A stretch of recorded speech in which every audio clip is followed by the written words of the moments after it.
Hello and welcome back to my Astro Imaging Journey channel. And I just wanted to give some thoughts on the new OAG setup. And so it's probably going to be a quick video, but you know I can ramble, so hopefully it doesn't go too long. Thanks for everybody for the comments and everything leading up to this.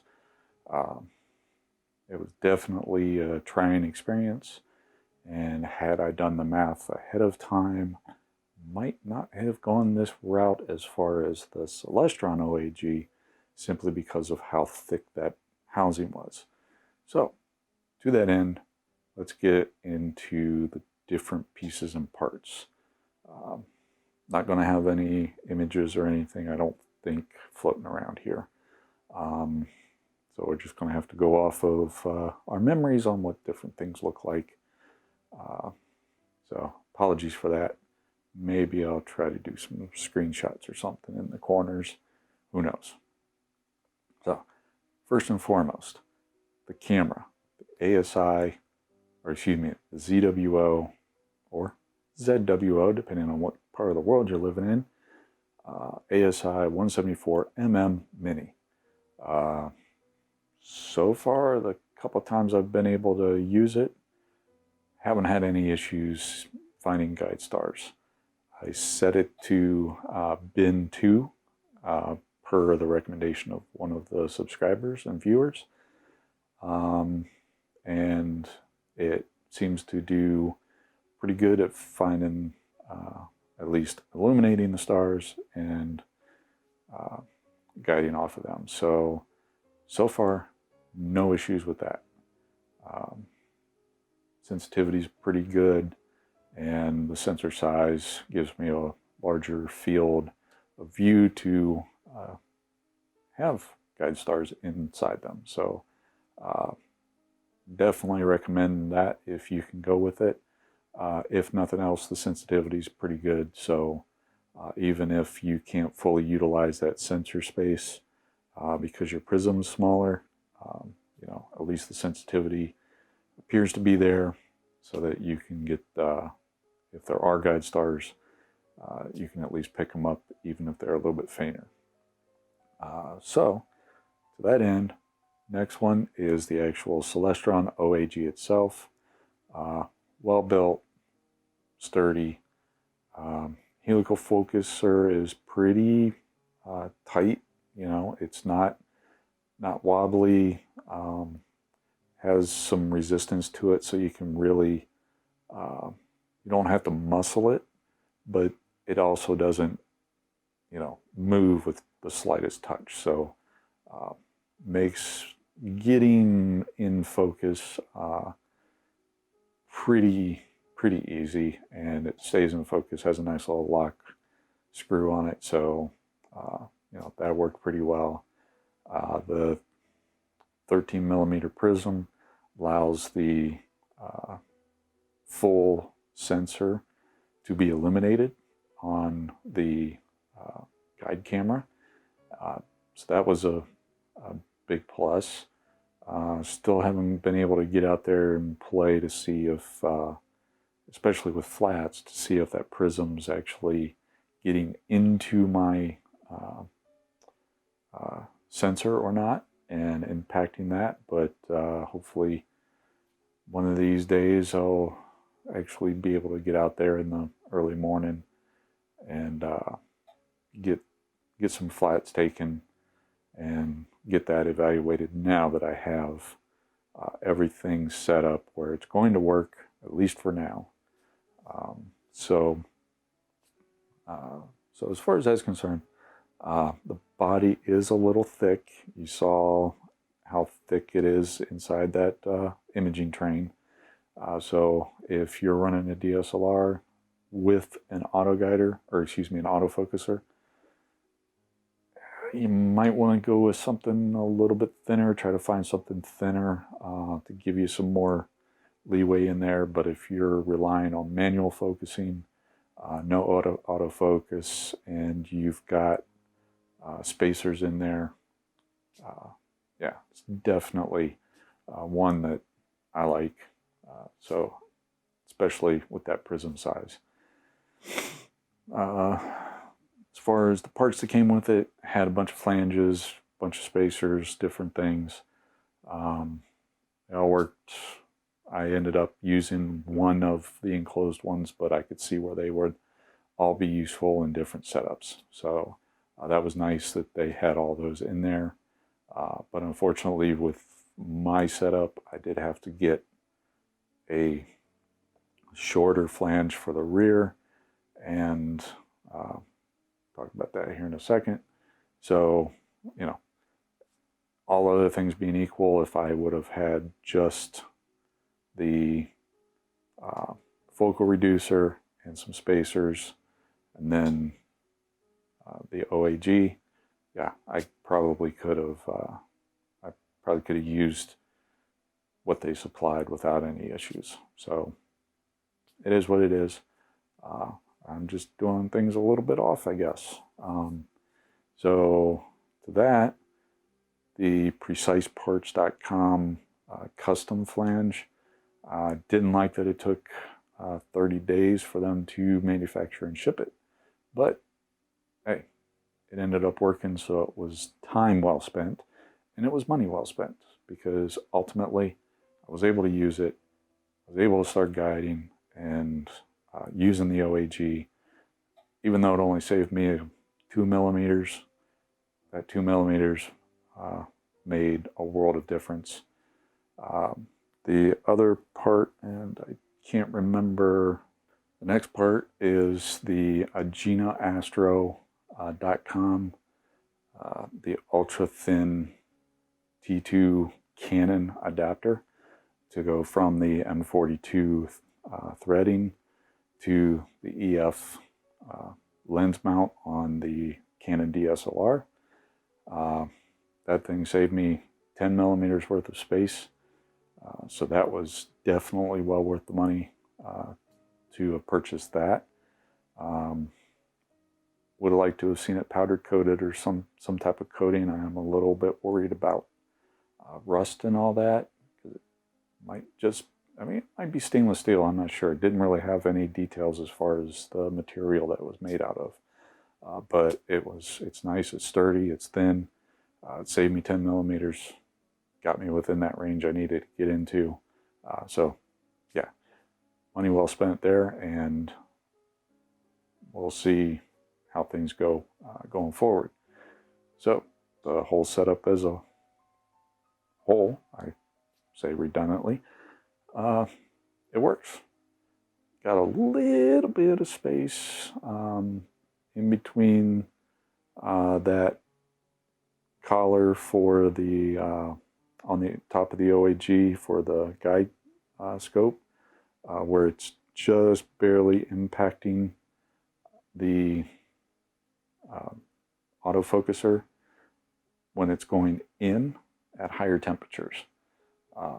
So I did go out there and ran it, and it does contact it, but question is, at what temperature is it going to contact that? So when I was doing my initial testing, it was 4.5 degrees Celsius.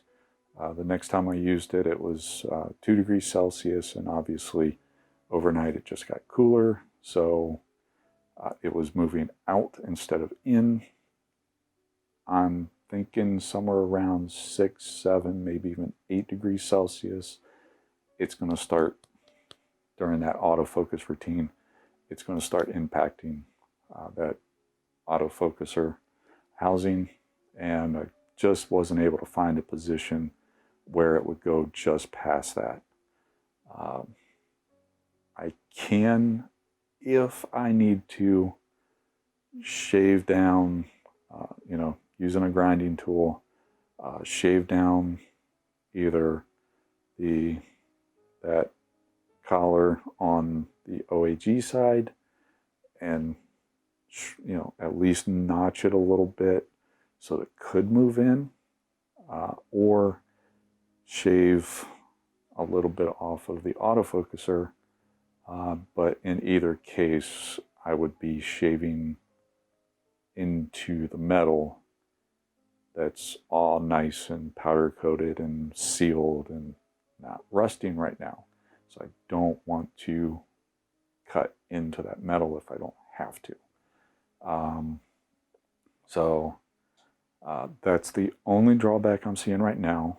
If they could have came, that would be my two criticisms with the Celestron OAG is one, the body is too wide. Okay, they can narrow that a little bit. I understand why, because of the prism size, but it looks like there's at least 2 millimeters they could shave in the collar going up, and the body itself, where the flanges are connected to, that can go in a couple millimeters, if not more. And then that collar going towards the autofocuser, you know, if they could just notch that out. So I guess there's 3 criticisms, but those are not insurmountable in normal conditions.